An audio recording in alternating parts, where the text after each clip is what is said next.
merci d'être venu pour assister à cette table ronde. SSI recherche talent désespérément. Alors c'est c'est un côté un peu inquiétant cette phrase, mais on va essayer justement de voir que aujourd'hui c'est vrai que la situation, et Guillaume Poupard l'a rappelé ce matin et cet après-midi dans une conférence de presse, qu'il y avait un vrai problème de compétences, de talent dans le domaine de la sécurité des systèmes d'information, mais que la situation, si elle est difficile, on a quand même aujourd'hui pas mal de pistes pour faire avancer les choses.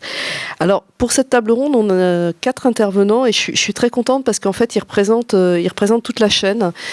Que ce soit dans la formation initiale et formation continue, dans le recrutement. Donc ils ont bien voulu, pour la plupart, c'est leur première intervention, leur première venue aux assises, donc ce qui me fait d'autant plus plaisir.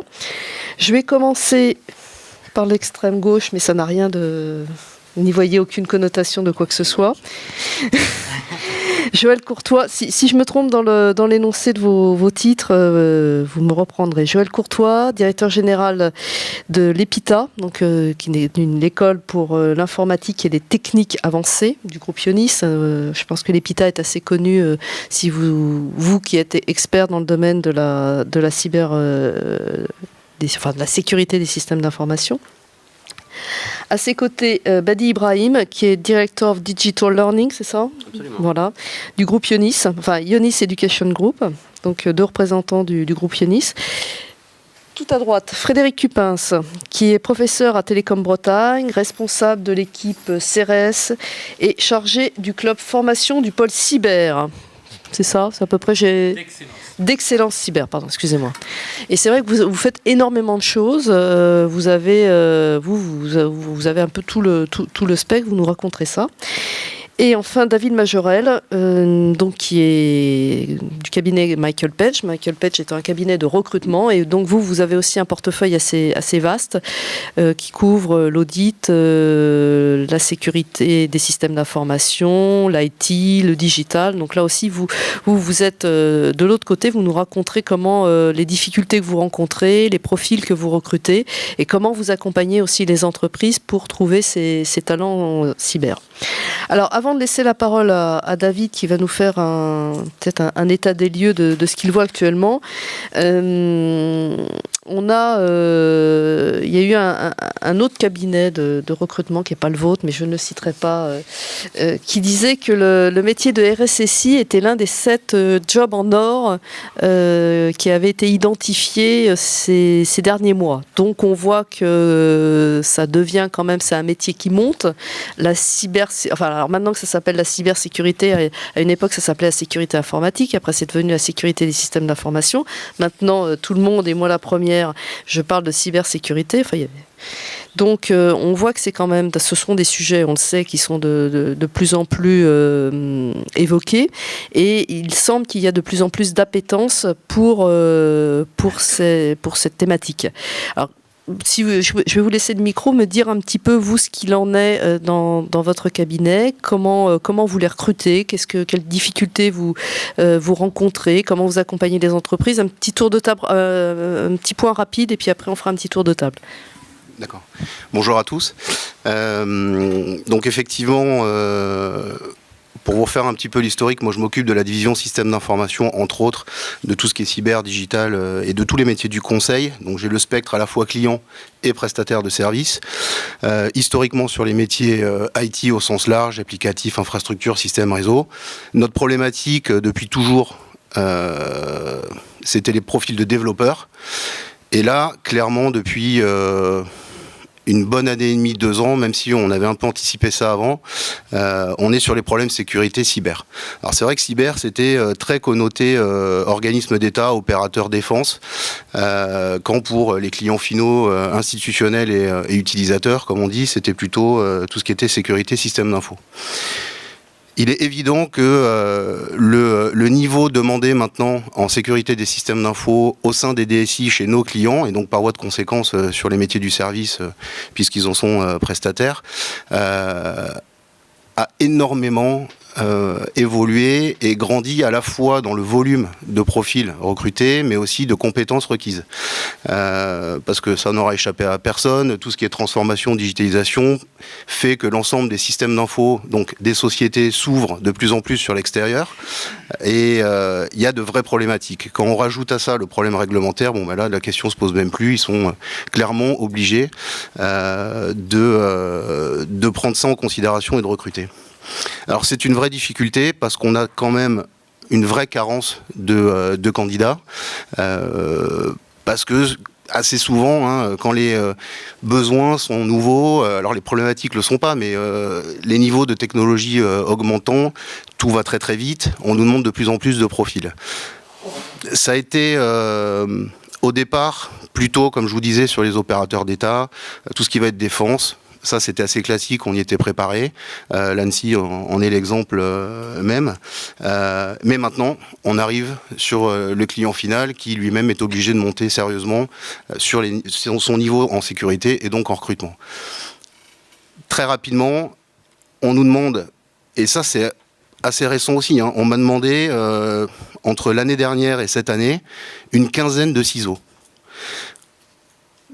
De grands groupes ou de PME, PMI, mais quand même avec de vrais enjeux.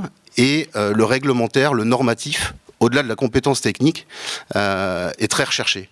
Donc ça, c'est une difficulté en tout cas pour nous, pour les faire évoluer. Et ensuite, les compétences techniques, surtout les ingés cyber assez standards et sécurité, où là, la formation, et ils sont bien représentés ici, essaye au maximum de fournir le marché, mais c'est vrai que c'est très difficile. D'accord. Alors on reviendra tout à l'heure vers vous sur la façon dont vous les recrutez, comment vous les trouvez et puis quel profil vous prenez. Frédéric, moi j'ai dit que vous meniez énormément d'actions, que ça soit en formation initiale ou en formation continue. Je voudrais aussi que vous nous disiez ce que vous avez mis en place parce que vous êtes très très actif sur cette problématique. Vous êtes pas la cyber, c'était pas initial. Vous êtes Télécom Bretagne, donc on est sur un univers qui a toujours été concerné certes par la sécurité, mais bon, c'était peut-être pas votre domaine privilégié auparavant, ça a évolué et vous avez petit à petit vous avancez, vous travaillez aussi bien avec des industriels, on l'a dit, qui ont des besoins, que en formation initiale. Je vous laisse le micro. Bonjour à tous. Donc effectivement, aujourd'hui, moi, je viens avec une double casquette de professeur à Télécom Bretagne, dans lequel effectivement on mène tout un programme d'enseignement à la cybersécurité, et puis casquette d'animateur du club formation du pôle d'excellence cybersécurité. Et donc je vais plutôt répondre à la question avec la deuxième casquette pour un peu présenter ce qu'on mène comme activité que je pense assez originale par rapport à ces aspects formation à la cyber dans le cadre du pôle d'excellence cyber. Dans le cadre du pôle d'excellence cyber, il y a une grande dualité. Il y a une dualité civile-militaire, il y a une dualité région-DGA, et puis il y a surtout une dualité, et je pense que c'est ça qui est intéressant au niveau du club formation que j'anime, entre académique et industriel. Autour du club que j'anime, il y a 13 industriels, 13 grands groupes, 12 académiques et des PME. Et donc ça nous a permis effectivement de travailler, je pense, en allant au fond des problèmes, c'est-à-dire d'abord effectivement de constater et de faire de ça l'objectif numéro 1 du pôle, que effectivement le manque de personnel qualifié à la cyber soit pas un problème au développement de la filière cyber en France. Donc ça, c'était l'objectif numéro 1 du club, mais aussi du pôle. Et aussi de voir effectivement, d'un point de vue qualitatif et quantitatif, les problèmes et les priorités qu'ont aujourd'hui les industriels pour recruter dans ce domaine. Donc on a fait tout un recensement via des questionnaires pour effectivement bien comprendre sur quel sujet, sur quelle thématique, sur quel métier les industriels aujourd'hui ont des problématiques pour recruter. Donc ça, on l'a fait en parallèle avec le recensement des formations au niveau régional. On passe au niveau national pour le recensement des formations, mais dans un premier temps, on a fait le recensement au niveau régional. Et donc, ça nous a permis, en confrontant les besoins et la demande et l'existant en termes de formation, de voir effectivement les décalages. Et donc, d'une part, de faire évoluer les formations existantes, et puis aussi d'en créer de nouvelles. Donc, parmi les formations nouvelles qu'on a créées, l'une des formations prioritaires qui a très rapidement émergé, c'est le problème, justement, du développement logiciel, mais en lien avec la cyber. Aujourd'hui, la plupart des développeurs que ça soit au niveau formation, mais au niveau des entreprises aussi, ne sont pas formés à la cyber. Et donc, on a créé une nouvelle formation dédiée à ça. Comment effectivement apprendre à bien programmer, entre guillemets, même si tout le monde est persuadé quand il programme qu'il programme bien, mais de bien programmer en respectant les bonnes pratiques de la cybersécurité. Donc ça, je pense que c'est une formation originale. On avait recensé, ça n'existait pas en France. Ça peut paraître bizarre, mais c'est quelque chose qui n'existait pas en France. Donc c'est une nouvelle formation qu'on a créée. C'est un diplôme universitaire. C'est un diplôme universitaire. Donc on est là sur du bac plus... On est sur du bac plus 4. Bac plus 4. Bac plus 4, formation de 6 mois avec un stage.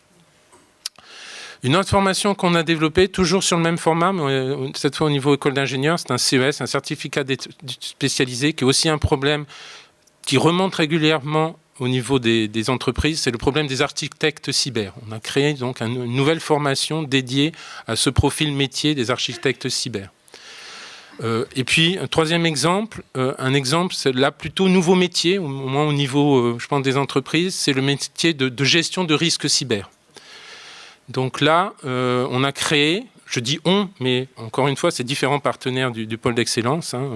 La deuxième, c'est Télécom-Bretagne. La première, c'était universitaire. La troisième, c'est à Saint-Cyr. C'est un master spécialisé justement au niveau du pilotage et de la gestion de crise cyber. Donc ça, c'est des formations qu'on a créées, qui sont mises en place. Le DU, typiquement, commence maintenant. L'autre problème qu'on a constaté, c'est qu'effectivement, il y a une pénurie de personnel à recruter, mais aussi on a une pénurie de formateurs. Et donc, le projet sur lequel on travaille actuellement, c'est un projet de e-learning à la cyber. D'accord ? Donc, c'est aussi un projet qu'on est en train de mettre en place, pour lequel on a besoin de beaucoup de ressources académiques, mais aussi ressources industrielles. Et donc, je pense que le tour de table qu'on a dans le pôle d'excellence est bien adapté pour essayer de mettre en place ce projet de e-learning à la cyber. Mais je pense qu'on va rapidement dépasser le cadre du pôle d'excellence et notamment que ce soit au niveau académique ou industriel, le partenariat va largement dépasser le cadre du pôle d'excellence cyber. Voilà pour une introduction, pour ne pas être trop long. On reviendra sur ces sujets. Juste une dernière petite question. Elles ont du succès, il y a de la demande pour suivre ces formations ? Alors, je peux répondre comme ça. Effectivement, que ça soit au niveau formation initiale ou formation continue, il y a de la demande. Notamment au niveau formation continue, on a de plus en plus de demandes en formation intra, c'est-à-dire des industriels qui nous demandent de former leur personnel. Je ne vais pas citer les entreprises, je peux en citer plusieurs, mais des formations intra où effectivement le personnel de l'entreprise est invité à suivre une formation pour évoluer vers des spécialisations et une expertise en cyber. Donc ça, je dirais, c'est un peu nouveau. On avait plutôt au catalogue des formations inter, où effectivement plusieurs partenaires industriels venaient se former. Maintenant, le format qui est privilégié, c'est la formation intra. Et pour nous, c'est un petit peu nouveau au niveau formation continue. Merci. Alors, je me tourne vers Joël Courtois, puisque là aussi, on est sur deux types de formations. D'abord, formation initiale. L'EPITA est connue, est une école d'ingénieurs assez connue en France et peut-être au-delà des frontières. Mais vous avez également développé des formations continues. Alors, c'est vrai que ce matin, Guillaume Poupard évoquait le nombre de formations en France, disant que c'était encore insuffisant des formations initiales. Votre école est l'une des plus connues dans ce domaine. Justement, quel est aujourd'hui le constat que vous faites et comment vous faites évoluer votre enseignement ? Est-ce qu'il y a, on a dit que c'était des métiers job en or, qui attiraient un peu plus. Comment on fait évoluer aussi tout ça par rapport à cette demande ? Alors, bonjour d'abord. Notre positionnement est d'abord d'être une école d'ingénieurs dédiée au numérique et pas seulement à la cybersécurité, même si elle fait un peu partie de l'ADN de l'école. Notre ADN, il est surtout dans la réponse aux besoins des entreprises. Ce qui fait que nous avons des programmes extrêmement adaptatifs, qui réagissent très très vite, des comités de spécialisation sur les programmes des 2 dernières années qui savent très très vite réagir aux évolutions des besoins. Et bien entendu, dans ce cadre-là, nous avons vu la montée en puissance de la demande autour des formations en cybersécurité. Aujourd'hui, on est très très loin de pouvoir répondre à la demande. Et On a refait un petit sondage, on le fait à peu près tous les 2 ans auprès de nos partenaires sur le ratio offre et possibilité de répondre à cette offre à travers nos étudiants. On tourne à peu près toujours sur le millier d'offres liées à la cyber, alors que nous avons une petite cinquantaine d'étudiants qui prennent la majeure cybersécurité. Donc ce décalage, il est énorme. 1000 offres chez vous? 1000 offres recensées, chez vous, que ce soit à partir des ministères, des entreprises, des startups, des grands groupes. D'accord. On arrive tous les ans à peu près à ce même chiffre, tous les 2 ans. D'accord. Donc vous répondez à 5% de la demande. Donc on est effectivement très très loin du compte. Sachant que le cœur de métier cyber, ce qui aujourd'hui est recensé comme étant ingénieur dédié à la cybersécurité, c'est quelque chose qui diffuse ce besoin de cybersécurité. Il n'est plus limité à la majeure cybersécurité. Lorsque l'on a l'arrivée de l'Internet des objets, ce qui pour nous était quelque chose lié à des problématiques d'embarqué, on a fonctionné dans une spécialité de l'embarqué. Et puis d'un seul coup, on a vu la fragilité de ces objets des IoT, et il a fallu faire le lien avec la cybersécurité. On le voit encore à travers les récentes attaques qui utilisent des objets divers et variés, caméras ou autres, et la nécessité qu'il y a de diffuser cette responsabilité cyber dans tous les domaines de la formation. On n'avait pas tellement de notre côté la problématique de formation à la programmation sécurisée. Ça fait aussi partie un peu de l'ADN de l'école. C'est quelque chose d'ailleurs qui nous a toujours beaucoup surpris. On a travaillé avec le ministère de l'Enseignement supérieur justement sur la façon de sensibiliser toutes les formations informatiques au fait qu'il était aberrant de former des ingénieurs ou des universitaires à la programmation et au développement sans y introduire d'office des notions de cybersécurité. Donc il y a des opérations en ce sens pour essayer de rendre obligatoires ces modules, mais ça devrait être une évidence. Aujourd'hui, ça ne l'est pas. Juste une question. Dans un cursus de 5 ans d'une école d'ingénieurs comme la vôtre, ça commence quand La première année. La première année. La première année. Vous ne pouvez pas donner des réflexes de développement et de programmation à des jeunes en négligence facteur pour leur dire au bout de 3 ans, au fait, on a oublié un détail, il faut que tu penses à programmer sécurisé. Vous savez qu'il y a certaines écoles, ils commencent qu'en 4e année. Hein. Je ne vais pas les citer. Mais... Bon, notre ADN à nous, il est quand même autour du développement et il est entièrement dédié au numérique. Alors, ce constat de pénurie et de pénurie qui ne diminue pas, puisque la compétence cyber, il faut au contraire l'élargir à d'autres domaines. On va se croiser, je parlais de l'Internet des objets, mais le laboratoire qui travaille autour du big data se retrouve aujourd'hui complètement impliqué dans la cybersécurité. Que ce soit de l'analyse de malware, de la recherche d'attaques, il faut croiser les compétences si l'on veut former des gens réellement opérationnels dans leur métier et dans l'évolution de ce métier. Donc ça nous a amené à ce constat que même en allant vers un accroissement des effectifs, d'abord, on n'est pas responsable du choix de l'étudiant. La majorité de nos étudiants nous entrent post-bac. Et puis, ils vont se faire petit à petit leur opinion sur là où ils ont envie d'aller au fil des ans. Donc, on ne peut pas les forcer à aller spécifiquement vers la sécurité. Il y a quand même un point d'intérêt. Depuis 2-3 ans, on voit apparaître un point d'intérêt. Traditionnellement, lorsqu'on fait l'enquête auprès des nouveaux arrivants post-bac, c'est pourquoi tu veux faire l'EPITA ? Réponse numéro 1, pour faire du jeu vidéo. Heureusement qu'ils changent d'avis en cours de route, hein, sinon on n'arriverait pas à tous les placer. Derrière les jeux vidéo, c'est la robotique et l'intelligence artificielle. Eh bien, depuis 2 ans, on voit apparaître la cybersécurité et, petit détail amusant, chez les filles. Oui, mais ça, c'est un point sur lequel on reviendra. Vous m'avez dit que ça pouvait être un argument de vente. Oui, mais on va essayer de le mettre en avant. Alors, aujourd'hui, l'école s'est engagée dans une politique de croissance en termes d'effectifs.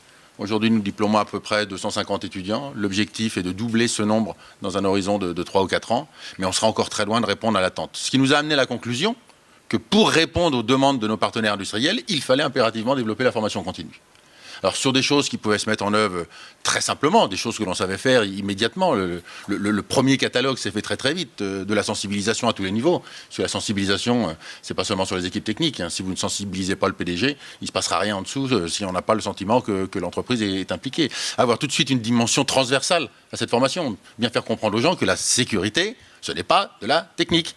C'est de la technique avec du juridique, du comportemental, du managérial. Et si vous ne mélangez pas toutes ces composantes, ça ne passera pas. Il y a un maillon quelque part qui va lâcher. On est ensuite monté vers j'en l'évoquais tout à l'heure, des aspects de programmation sécurisée. Petite formation courte, 2 jours, 3 jours, 4 jours, pour former les chefs de projet, pour former les développeurs, puisqu'ils n'ont pas été à l'avance, autant leur redonner cette compétence. Ça a été dit tout à l'heure, une très forte demande sur de l'intra. On n'a pas envie d'exposer ses faiblesses. Faire une formation inter, où l'entreprise envoie ses développeurs ou ses chefs de projet en disant ils ne savent pas programmer sécurisé, ça ne fait pas bien. Donc il faut faire de l'intra. Et il y a des formations plus lourdes à monter. Et ça, ces formations plus lourdes, dans la culture française, elles ne sont pas faciles à mettre en œuvre. La culture américaine, vous la connaissez, on offre une formation à ses salariés, on leur offre 1 année, 2 années de formation, en se disant qu'ils vont contribuer au développement de l'entreprise. Dans la culture française, déjà, les salariés, on n'est pas sûr qu'ils prennent ça comme un cadeau quand on lui offre des cours du soir pendant 2 ans.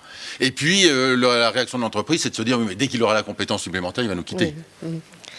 Alors ça, c'est un point qu'on va aborder, qui est très très important, parce que je crois que vous êtes plusieurs à vouloir en parler. Je vous remercie pour cette première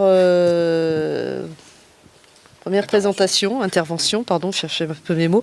Badi Ibrahim, alors je disais tout à l'heure que vous faisiez également partie du groupe Ionis, mais alors bon, vous êtes dans cette formation d'un type un petit peu plus nouveau, je ne veux pas dire moderne, mais vous avez fait évoluer également les formations, parce que là aussi, on l'a dit tout à l'heure, on a un problème de formateurs, on a cette problématique de formation continue, et l'étape suivante, c'est quel type de formation on peut proposer, quel format on peut proposer.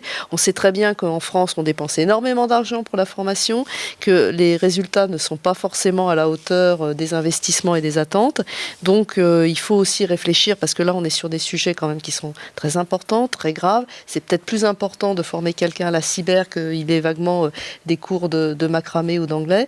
Donc comment on arrive à sensibiliser de façon efficace? Alors bonjour à tous. C'est un point très important que vous soulevez. Je vais venir compléter ce qu'a dit Joël Courtois ici en partie. Il y a encore quelques années, c'est encore une réalité dans beaucoup d'établissements. L'enseignement supérieur,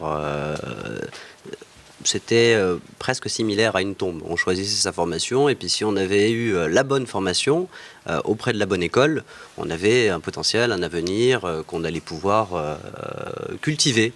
À la fois en termes de compétences acquises, de savoir-faire, de réseau. Et puis si on n'avait pas la bonne formation, on était peut-être pas voué à l'échec, mais en tout cas ça allait être beaucoup plus difficile de s'en sortir. Puis heureusement, sans refaire la jeunesse de la formation continue, les choses ont évolué. En 68, on a eu les accords de Grenelle, et puis ensuite, petit à petit, on s'est rendu compte qu'il fallait permettre vous remontez aux gens... très loin, quand même. Non, mais en tout cas, depuis 68, il y a eu cette volonté de permettre aux gens de s'en sortir et de se reformer par la suite à travers la formation continue. Et on s'est rendu compte, dans un premier temps, qu'il fallait adapter les gens à leur poste de travail, leur apporter des compétences supplémentaires. Par la suite, on a voulu sécuriser les parcours. Et progressivement, on s'est aussi rendu compte que c'était un facteur de compétitivité pour les entreprises. Ce qui rejoint finalement aujourd'hui le besoin en termes de sécurité numérique, cybersécurité. Au sein du groupe, et là je cultive la culture de nos écoles, on s'interroge régulièrement pour savoir si ce qu'on propose a un intérêt. Est-ce qu'il y a des débouchés réellement pour nos étudiants? Et c'est vrai que le fait d'être dans le privé nous oblige à la fois à être très proche des attentes des entreprises, mais aussi à renouveler nos offres. Il y a quelques années, on avait lancé le e-learning, comme dans beaucoup d'entreprises. Et puis, on a vu il y a encore 3-4 ans l'émergence de nouveaux formats innovants, les MOOC. On a développé de nouveaux contenus pour parler d'informatique. Puis les SPOC ou les COOC, ces enseignements... C'est quoi les SPOC? Alors les SPOC, ce sont des Short Private Online Courses, donc des formations courtes en ligne, ou bien encore Corporate Online Courses, qu'on dispense au sein des entreprises à destination de ses employés pour les former de manière modulaire sur des enseignements très pratiques. Alors, on peut avoir un lien très fort avec les entreprises et en même temps perdre le fil une fois que les gens sont formés. Aujourd'hui, au sein du groupe, notre volonté, à travers l'enseignement numérique, c'est de maintenir à la fois un lien avec nos apprenants, quand bien même ils auraient quitté nos établissements, et aussi de permettre à des gens qui n'ont pas bénéficié de ces enseignements de pouvoir se former, entre autres, à des sujets qui vont leur permettre de se qualifier, de changer de carrière et d'obtenir de nouvelles qualifications. Alors, ce qui est très intéressant par rapport à d'autres industries, je prends les cas Uber, transformation digitale, mondialisation, où on a énormément de gens, en particulier en France, qui redoutent cette compétition parce que on perd éventuellement des clients parce qu'on a de nouvelles offres. Au sein de l'enseignement, on a observé un effet contraire. Les entreprises qui s'étaient débrouillées seules très longtemps. On a beaucoup d'entreprises. Moi, j'ai travaillé pour le groupe Accor au sein de la sécurité. On avait développé nos propres compétences, nos propres équipes pour former nous-mêmes, sensibiliser à la sécurité. L'ANSSI le fait depuis quelques années, c'est une très bonne chose, mais les entreprises n'avaient pas attendu l'ANSSI et elles doivent de toute manière elles-mêmes prévoir leur propre formation. Mais on s'est aussi aperçu que à la fois travailler sur des sujets très concrets en entreprise, c'est un métier, et enseigner, avoir une pédagogie, former les gens, c'est encore une fois un autre métier. Et là, aujourd'hui, on observe une complémentarité, entre autres, entre le métier et les besoins en entreprise, et le fait d'avoir une vraie pédagogie qui permet aux gens non plus seulement de suivre des cours en ligne, mais d'être accompagnés, d'avoir un encadrement, de suivre un parcours et de pouvoir suivre ces employés et en même temps de les évaluer sur de nouvelles qualifications. Alors, dans un monde idéal, on permettrait à tout le monde de pouvoir immédiatement obtenir des qualifications. Dans la réalité, on est aujourd'hui sur des sujets bien pratiques. Comment on arrive à proposer des formations modulaires ? On avait jusqu'à aujourd'hui 60 000 organismes de formation qui vous proposaient principalement des formations de 48 heures. On s'aperçoit qu'aujourd'hui, avec le numérique, on permet aux gens de suivre des cycles plus ou moins longs. On est sur des semaines ou des mois. On peut jouir de cet enseignement à son rythme tout en ayant un encadrement, et surtout on obtient des compétences et des qualifications qu'on va pouvoir valoriser par la suite pour aller jusqu'à, et je terminerai ici, éventuellement obtenir une formation diplômante. Ces enseignements que vous dispensez en ligne sont faits avec les industriels. Comment Alors, à la base, ils sont constitués sur des blocs de compétences parce qu'on a, je dirais, le savoir-faire, le syllabus de choses à maîtriser. Par contre, ils sont complétés avec le savoir-faire et le besoin des entreprises. On va intégrer des cas d'entreprise, des cas pratiques ou des exemples ou des besoins spécifiques. Je prends l'exemple d'une de nos formations, Cyberspock, qui est centrée en particulier sur les besoins de qui est un sécurité. programme certifié par l'ANSSI, Qui est un vous m'avez programme dit. certifié par l'ANSSI. L'idée, c'est aussi de travailler avec les experts métiers, donc des experts de l'ANSSI, mais aussi des experts en entreprise, pour partager, par exemple, les cas de gestion de crise sur des choses très concrètes, qualifiantes, certifiantes. Justement, Frédéric Cupins, peut-être revenir sur cet aspect, sur cette complémentarité, vous l'avez évoqué, mais entre les industriels et le monde académique, justement, pour former ces formations, enfin pour avoir ces formations assez rapidement, finalement. C'est peut-être aussi le moyen de former des personnes disponibles rapidement sur le terrain. Oui, tout à fait. Tout à fait. Et c'est par là qu'on va passer pour effectivement avoir davantage de formation dans la cyber. C'est qu'effectivement, de plus en plus, que ce soit au niveau formation continue, mais aussi au niveau formation initiale, on développe des partenariats avec les industriels pour qu'ils viennent effectivement former nos étudiants à la cyber. Parce qu'effectivement, ils ont une expertise, parce qu'effectivement, ils ramènent des études de cas, parce qu'aussi, ils ramènent effectivement les outils sur lesquels on peut développer les compétences pratiques des étudiants. Donc tout ça, effectivement, ça fait partie des choses sur lesquelles les partenariats se développent. Et je pense que c'est un peu nouveau en France. Autant aux États-Unis, les partenariats université-industrie, c'est très fréquent. Je pense par exemple à Cisco, qui a un réseau très très important de partenariats avec les universités américaines. Au niveau national, c'est plus nouveau, même si Cisco est déjà très présent au niveau national. Mais développer des partenariats au niveau industrie académique, je pense que c'est aussi une façon pour améliorer et développer une nouvelle formation à la cyber. Peut-être on pourra parler aussi d'attractivité de la filière, j'imagine. Oui, bah alors allez-y, dites quelques mots sur l'attractivité de la filière, bien sûr.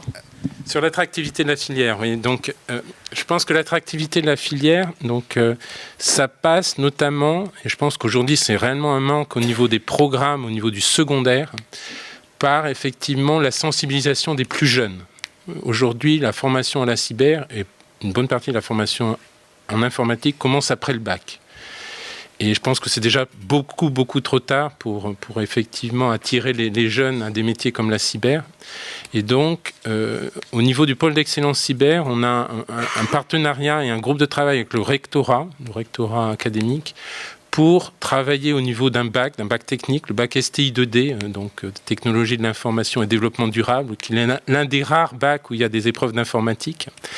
Et donc, on travaille aujourd'hui à intégrer de la cyber dans ce programme de formation au lycée. Et je pense que c'est l'une des façons, justement, en généralisant ce genre de démarche, de rendre attractif la cyber auprès des jeunes. Parce que malheureusement, la cyber, auprès des jeunes, ils ne savent pas ce que c'est. Pour eux, c'est des attaques et puis ça s'arrête là. Ils n'ont aucune visibilité au niveau des métiers de la cyber aujourd'hui. On ne va pas leur reprocher, il n'y a pas que les jeunes. Non, il n'y a pas que les jeunes. Merci.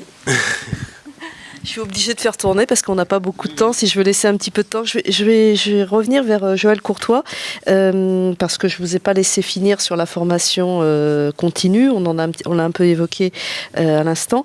Et il y a également, vous m'avez dit, parce qu'il y a un problème aussi de formation ou des entreprises qui ne sont pas toujours partantes pour faire former leurs collaborateurs. Il y a aussi les collaborateurs qui ont peut-être du mal à changer de métier. Et, on aurait besoin, on sait très bien qu'en informatique, il y a un taux de chômage qui reste relativement élevé. Alors c'est relativement parce qu'on est à 6 ou 7%, mais qui est quand même élevé vu que la demande est très forte, mais parce qu'on sait aussi que ce sont des populations qui travaillent. Alors, il y en a un d'entre vous, je ne le dénoncerai pas, qui m'a dit ce sont des collaborateurs obsolètes. C'est vrai que le terme est horrible, mais c'est parce qu'ils sont sur des technologies anciennes qu'ils n'ont pas pu, pas voulu, pas su évoluer.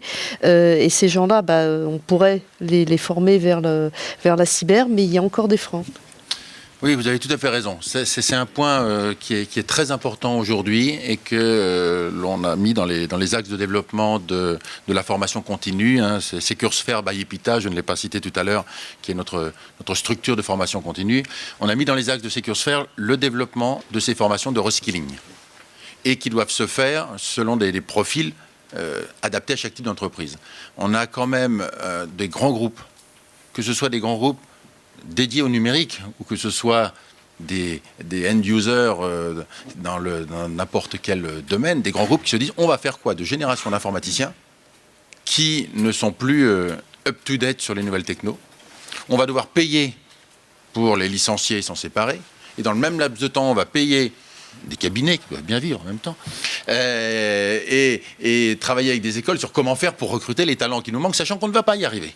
Donc il y a quand même une aberration là quelque part de se dire on a des personnes déjà dans le domaine, même s'ils sont sur des technos un petit peu obsolètes, ils sont quand même déjà dans ce milieu numérique.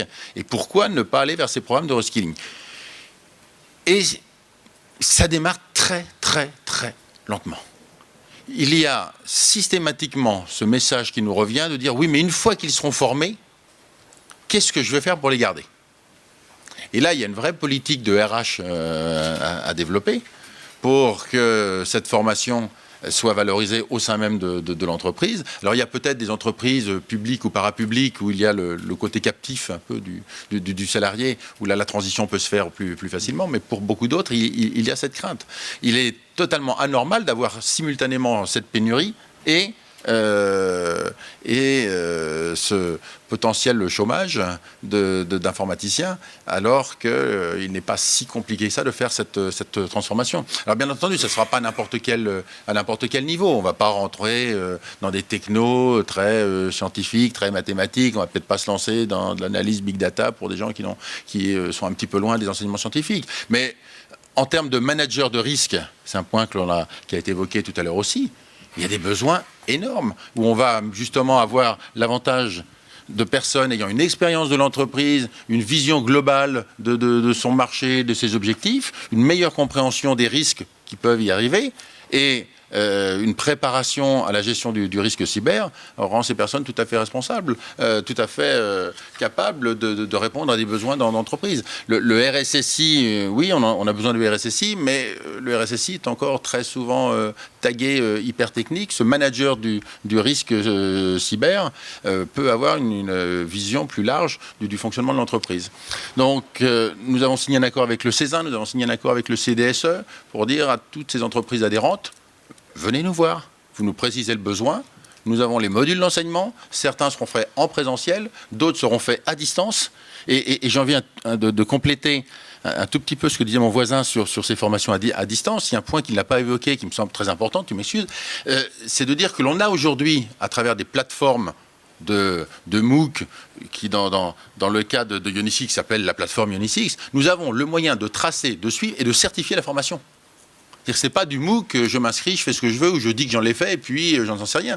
Nous utilisons également, ces plateformes en formation initiale pour les jeunes post-bac, et nous savons dire, lorsqu'ils suivent leur cours de maths, à quelle heure ils ont commencé à le regarder, combien de temps, quand est-ce qu'ils se sont arrêtés, combien de fois ils ont regardé la partie vidéo, combien ils ont fait l'exercice, quelles notes ils ont eu sur chaque exercice. Et celui qui vient nous dire que oh là là, c'était drôlement difficile alors qu'il a beaucoup travaillé, mais qu'il n'y arrive pas, on est capable de lui dire, en te connectant 7 secondes sur ce cours-là, c'est normal que tu n'aies pas réussi à faire grand-chose. Donc on a ces outils-là, et on sait certifier. Donc mélanger le présentiel et à distance, ça facilite la mise en place de la formation dans l'entreprise et ça permet d'avoir des outils exactement adaptés aux besoins. Bon, l'appel est lancé, vous avez compris, donc vous pouvez venir le voir à la fin de la table ronde. La directrice de Secursphère dans la salle. Badi Ibrahim, allez-y avant de laisser la parole à David. Alors, ça marche. En tout cas, c'est ce que je veux vous dire, et pas simplement parce qu'on le fait. Non, mais Joël Courtois a raison de le rappeler, ça marche parce qu'on l'utilise, y compris au sein de nos écoles. Je ne vais pas rentrer dans le détail, mais on a ce qu'on appelle aujourd'hui la pédagogie inversée, où on a remplacé, par exemple, des cours magistraux par de l'enseignement en ligne, qui vient être complété par des TD, TP, suivi, colle, qui fait que on ne le vend pas juste aujourd'hui aux entreprises ou aux personnes qui n'auraient pas fréquenté nos écoles dans le cadre de la formation initiale. On l'utilise nous-mêmes dans le cadre de la formation initiale. Et je dis aussi ça marche parce qu'on a aujourd'hui un nombre croissant d'individus justement qui prennent pleine possession de leur compte personnel de formation pour aller chercher les formations les plus adaptées qui vont leur permettre, encore une fois, soit de valoriser leurs compétences, soit de dépasser un plafond de verre, soit de pouvoir évoluer dans leur carrière. Et certes, c'est pas forcément suffisant d'avoir aujourd'hui 15 heures de formation par an pendant un certain nombre d'années, mais ça permet aux gens, sur des formations justement plus accessibles, avec des modes de consommation en ligne, de pouvoir passer d'un bac plus 3 à un bac plus 5 pour une somme modique, chose qui n'était pas concevable hier. Et là où c'est assez intéressant de le rappeler, le cadre de la loi a évolué, et aujourd'hui, en suivant une formation en ligne, vous avez absolument la même reconnaissance que si vous suiviez une formation en présentiel. Ça a la même reconnaissance et on ne fait absolument plus de distinction entre présentiel, blended learning. L'important, c'est que vous soyez capable de suivre cette formation.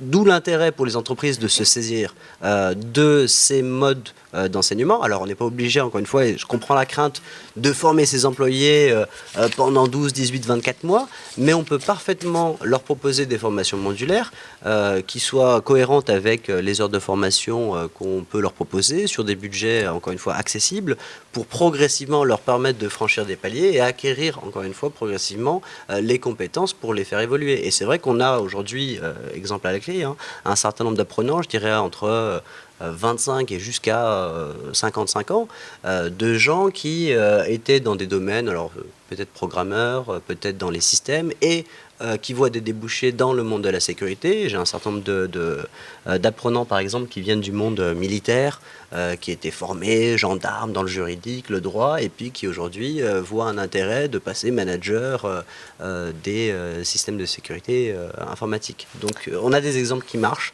On peut maintenant le démocratiser encore plus largement. C'est le message d'espoir que je voulais qu'on donne. Merci. Alors je suis obligée de vous interrompre parce que je voudrais que David reprenne la parole et puis on laissera un petit peu de temps pour les questions-réponses. Ce qui m'intéresse, c'est comment vous les recrutez, comment vous les trouvez, c'est quoi les profils? Vous avez 3 minutes. Oui, ça va être très simple. Je les trouve pas tous, hein, c'est mon problème justement. C'est assez fou de dire ça, hein, mais je sélectionne pas mes clients, mais presque. Parce que je suis pas en mesure de répondre à l'ensemble de la demande. Et je les avertis dès le départ qu'on va avoir des difficultés. Bon, ça, a priori, ils sont au courant. Mais on fait tout ce qu'on peut. On fait énormément de réseaux. Parce que c'est clairement pas une annonce qui va ramener des candidats, contrairement à d'autres postes qui sont assez standards avec des gens qui ont fait ce métier déjà pendant des années. Et après, on demande aussi à nos clients, alors ça c'est plus compliqué, d'être assez créatif, quoi. Et assez ouvert d'esprit, parce que l'analyste SOC support niveau 3, 5 ans d'expérience à 45 000 euros. Bon, il y en a 5 en Ile-de-France qui sont disponibles et qui sont OK pour passer d'une société de service à l'autre. Donc il y a peut-être des solutions. La formation en études, moi j'ai un client, il a résolu le problème, il a monté son cursus de formation en interne sur des ingé systèmes classiques qui fait monter sur des sujets cyber. Et je rebondis là-dessus, on n'est pas que sur des sujets techniques, on ne cherche pas que des experts. Il y a énormément de travail qui est fait par les patrons de la sécurité des systèmes d'info et les DSI sur la prise de conscience, le changement de mot de passe, c'est des trucs ridicules, mais c'est pas courant, quoi. Laisser son portable allumé, ça se voit tous les jours. Donc on fait énormément de réseaux, on travaille avec des groupes de développeurs qu'on connaît, parce que maintenant ça fait des années qu'on essaie de les suivre, et on essaie aussi de se faire connaître sur les sujets cyber comme étant référents et essayer d'attirer... C'est pour ça qu'on vous a fait venir. Et ben voilà, voilà. Donc c'est un des sujets, et c'est pour ça aussi qu'on a affiché clairement qu'on travaillait sur la cyber. Alors cyber, parce que ça parle à tout le monde, mais en clair, tout ce qui est sécurité des systèmes d'info, puisque pour le client final, c'est plutôt ça. Merci. Et puis vous m'aviez dit en préparation que justement, par exemple, le nouveau règlement européen, la loi de programmation militaire, tous ces aspects plus juridiques attiraient aussi peut-être des nouveaux profils, quoi. Oui. Et c'est alors ça se voit à la fois chez les clients finaux et dans les sociétés de conseil. C'est-à-dire qu'il y a énormément de cabinets de conseil qui ont monté des pratiques cyber, mais au-delà de la cyber, du pentest et du test d'intrusion, qui ont le volet juridique, réglementaire, et qui accompagnent ces clients pour se mettre d'équerre face à ce qui est demandé par les instances représentatives, comme on dirait. Et je rebondis là-dessus et je termine sur les sujets CISO, patron, ils sont formés à ça aussi, et j'ai même un client, et ça c'est assez nouveau, qui a nommé son CISO, qui est l'ancien patron de l'audit interne. Parce que alors c'est une grosse maison, hein. Les compétences techniques, il les a. Son problème, c'était quelqu'un qui soit en mesure de parler avec la gouvernance de sa société pour lui expliquer clairement, et pas techniquement forcément, les enjeux qui sont les siens versus l'ensemble des réglementations et de ce qu'on va attendre d'elle. Merci en tout cas. Et puis, merci à vous. Merci.